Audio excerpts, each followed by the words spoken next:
बिस्मिल्लाहिर्रहमानिर्रहीम। आगाज़ है परवरदिगार के बाबरकत नाम से जो बड़ा रहीम व करीम है।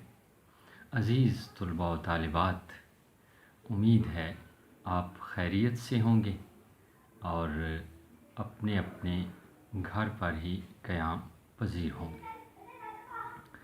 अज़ीज़ तुलबा व तालिबात, जमात दाहम के पेपर पैटर्न के हवाले से आज बात होगी कि 10वीं जमात में बोर्ड के मुताबिक किस तरह हमें तैयारी करनी चाहिए या बोर्ड के पर्चे का नमूना कैसा होता है। तो अज़ीज़ तुलबा व तालिबात, ये बोर्ड के पर्चे का नमूना है। अब तरतीबवार मैं आपको बता देता हूँ कि मारूज़ी पर्चा होता है सबसे पहले और 15 इज्ज़ा पर मुश्तमिल होता है। पहला सवाल कसीरुल इंतखाबी सवालात होते हैं जिन्हें आप लोग आम तौर पर MCQs कहते हैं, और हिस्सा नस्र, हिस्सा नज़्म और हिस्सा गज़ल, जो कि आप की दरसी किताब के 3 हिस्से हैं, उन्हीं में से तरतीब दिया जाता है। ये पर्चा 10 सवालात उस हिस्से में से होते हैं और ग्रामर और एराब के सवालात होते हैं 5 नंबरों के। ठीक है जनाब। तो इसमें आप की किताब में मौजूद जो सबक का उन्वान है, मुसन्निफ़ का नाम है, मुसन्निफ़ का सन पैदाइश है और सन वफ़ात है। इसके अलावा जाए पैदाइश है। मुसन्निफ़ और शायर की लिखी हुई किताबों के हवाले से बात होती है।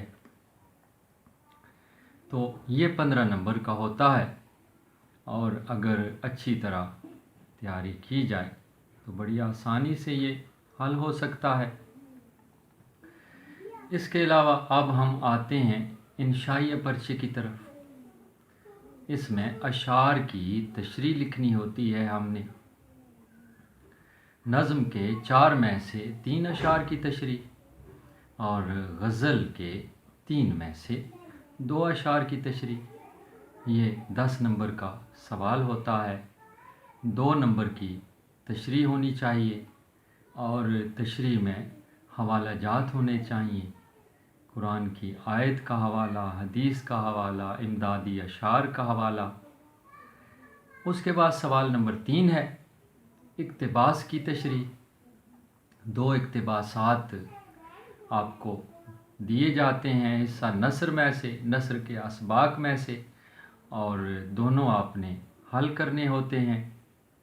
और ये भी 10 नंबर का सवाल होता है। 5 नंबर एक इक़्तिबास के होते हैं। तरतीब उसकी कुछ यूँ होती है कि सबक का उन्वान और मुसन्निफ़ का नाम 1 नंबर, ख़त कशीदा अल्फाज जो कि 4 होते हैं हर इक़्तिबास में, आधे नंबर का 1, उसके 2 नंबर, और जो इक़्तिबास दिया गया होता है उसकी तशरीह के 2 नंबर होते हैं। टोटल 5 नंबर होते हैं जी। इसके बाद बहुत ही अच्छा सवाल जो मुझे बेहद पसंद है, जिस तरह कहते हैं ना कि मीठे चावलों की तरह, बिल्कुल ऐसा ही सवाल है और चंद साल पहले ही इसका इजाफ़ा किया गया है आपके पर्चे में। मुख्तसर सवालात के जवाबात आप के हिस्सा नस्र में, हिस्सा नज़्म में और हिस्सा गज़ल में जो मुख्तसर सवालात दिए गए होते हैं मश्क के अंदर, वो दिए जाते हैं। 8 दिए जाते हैं और 5 आपने हल करने होते हैं। 10 नंबर का ये सवाल है।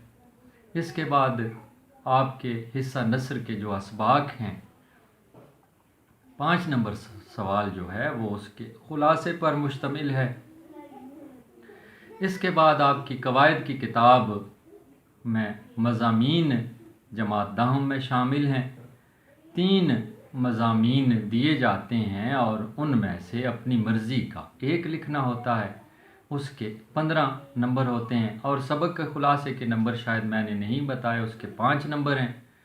اور اس کے بعد آخری سوال ہوتا ہے جی آپ کے انشائیہ پرچے کا، اور وہ بھی آپ کی قواعد کی کتاب میں تفہیم عبارات و اشعار میں سے دی گئی عبارت ہوتی ہے، اور اس کے 5 سوالات عموماً ہوتے ہیں جو عبارت کے اندر سے ہی ان کے جوابات آپ نے لکھنے ہوتے ہیں۔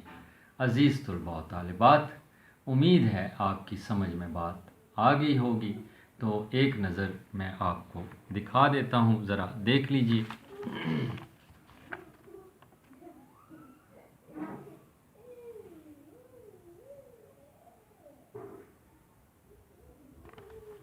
اسی کے ساتھ آپ سے اجازت چاہوں گا، حاضر ہوتے ہیں مزید رہنمائی کے لیے، تب تک کے لیے اجازت، اللہ نگہبان۔